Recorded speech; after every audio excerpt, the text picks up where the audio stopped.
Hello again, everyone. I imagine that some of you might be a bit surprised to see me in the middle of the month between the chapter release of Seraph of the End. I'm here today to bring you a quick review recommendation of a story that I have been reading because it will not get out my brain, and therefore if it will not get out of my brain, it goes onto YouTube. That is the rule.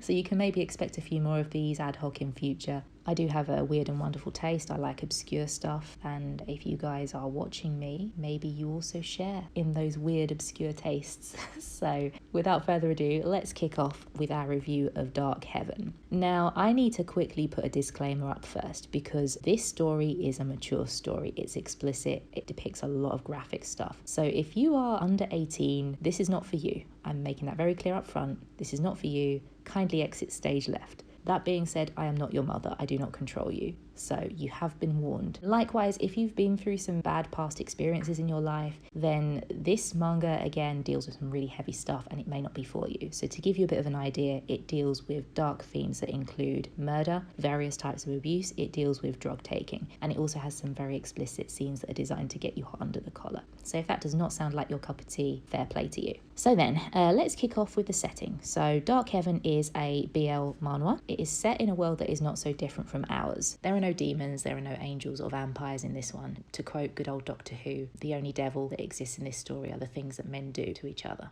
In this world, right-wing conservatives dominate the political landscape. Legal protections do exist for minority groups, but issues like racism and homophobia are still pervasive. Our lead characters are Conor and Simon. The first chapter reveals that Conor and Simon were both lovers, and they were part of a small-time band named... yes, you guessed it, Dark Heaven. I use were because after a flash forward, we learn that the pair of them have sadly split up for reasons as yet unknown. But plot twist, they are still very much in love with each other and pining, and it's insufferable. Beautiful but insufferable. So Simon, since they split up, has become an ostensibly successful singer. Sorry, I mean sinner isn't wrong. Sinner is not wrong. Anyway, he's become a successful singer. Actually, he's a superstar, but he's in the closet to protect his idol image. Simon lives a hedonistic lifestyle, and the people around him use his vices as a means to control him, and they also enable him at the same time. Then you've got Conor, on the other hand, who is introduced as, you know, your average salaryman. He's also in the closet. He's dating a woman to protect his own image. Conor has a history of being racially abused because he is Korean American. And he also comes from a very conservative family who do not support the fact that he is gay. The story then goes on to detail Simon and Conor's past together.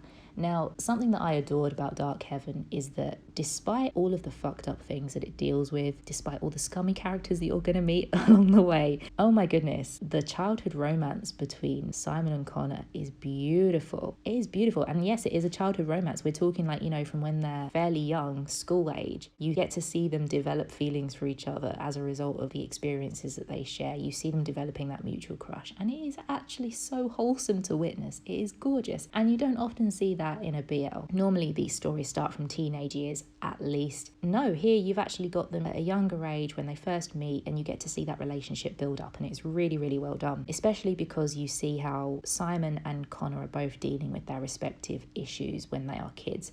Simon's got some issues going on at home, I won't spoil it. Conor has some issues at school because, again, he's being racially discriminated against, which is really sad. And you get to see how they become each other's mutual support, and it's really lovely to watch. I'll also just make a quick assurance here that everything that we see depicted between Conor and Simon is age appropriate. So even when we're looking back at their younger years, there is nothing more graphic than, you know, a gentle peck on the lips. We're not talking anything more extreme than that. So please be assured, because I know that sometimes these materials do have these problems. It's not there in Dark Heaven. Absolutely fine. You're safe to read it. Moving out of their childhood, you get to see them building their success together in the band. And finally, you see how a series of shitty and heartbreaking events manage to drive them apart, despite the fact that they clearly still love each other so much. So Dark Heaven, at its core, is a story of love conquers all, but it's also very much an earn your happy ending kind of story. Because unfortunately for Conor and Simon, there are several complicating factors that are getting in the way of them getting back together and getting their happily ever after. So without revealing too much, we come on to the plot. Back when Simon and Conor were together, Conor was a victim of a high-profile white supremacist hate group. In the present day, one by one, members of that hate group suddenly start dropping like flies. We also learn that when they were together, someone had been paying off said hate group to spy on Conor and Simon during their spicier moments. And all of this intrigue results in Simon of all people being implicated in the murders. Is Simon guilty? Is he not? This is for Conor and you, the dear reader, to uncover as you delve into the story. Along their journey, both Conor, Simon and yourselves will meet some wonderful specimens of humanity, including psychopathic contract killers, corrupt prosecutors with personal vendettas, and plain old crazy bitches. So you've got plenty to get your teeth into in this wild ride of a story. Now, I suspect that some of you might be listening to the setting of this and the issues that it deals with and thinking, oh, this sounds maybe a bit preachy, because we're looking at things like homophobia, we're looking at issues like racism, and you might be thinking, am I just going to be preached at if I pick this story up? And I would agree that I don't tend to enjoy stories that are very heavy on political themes. Like, I like to read stories to chill out, don't we all? Now, Dark Heaven manages to do something really, really good, which is it uses the characters to explore these issues without them coming across as just pure mouthpieces to whack you over the head with a message. Conor and Simon feel like real characters. They've got their good points, they've got their bad points, they've got their weird little quirks. Like Simon, for example, is a fucking airhead.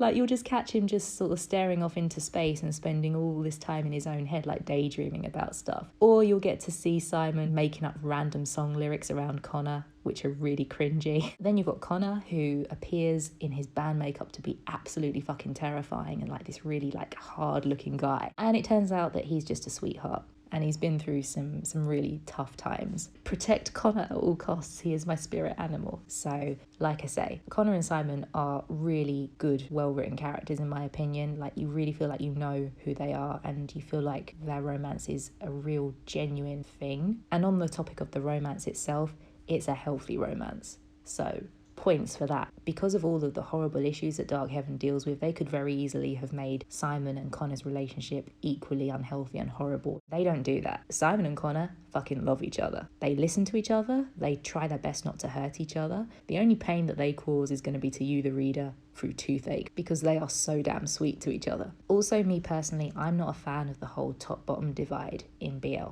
because I often see that having those set roles equates to a certain type of personality. So the top is often the hyper-masculine dominant one, and the bottom one is often the very sweet, caring, submissive and feminine one. I've got no issue with like one character being more masculine, one being more feminine, that's fine. But I think that becomes a bit weird when you start equating that absolutely to the physical roles of each party. Like, that's a bit odd. That is not an issue in Dark Heaven. Simon and Conor are equals in every respect. So if you enjoy that sort of thing, you should be pretty happy reading this story. And looking beyond just your main characters, Simon and Conor, your supporting characters here are great too. Like Mona, best girl. She's brilliant. She is the supportive friend to Conor and Simon. She's great. She has a personality of her own. You've got Veronica, who is Conor's lady at the beginning of the story that he is dating to basically lie to himself, sadly. Veronica, again, has her own issues, her own story, so that is also very interesting. You've got, I don't know how to say this one, is it Kiev, who is a relative of Conor's, and he's got his own issues with inferiority in relation to Conor, which is explored extensively throughout the story. We've also got Gail, who has a very interesting part to play, and I'm not going to spoil anything about Gail because you just need to read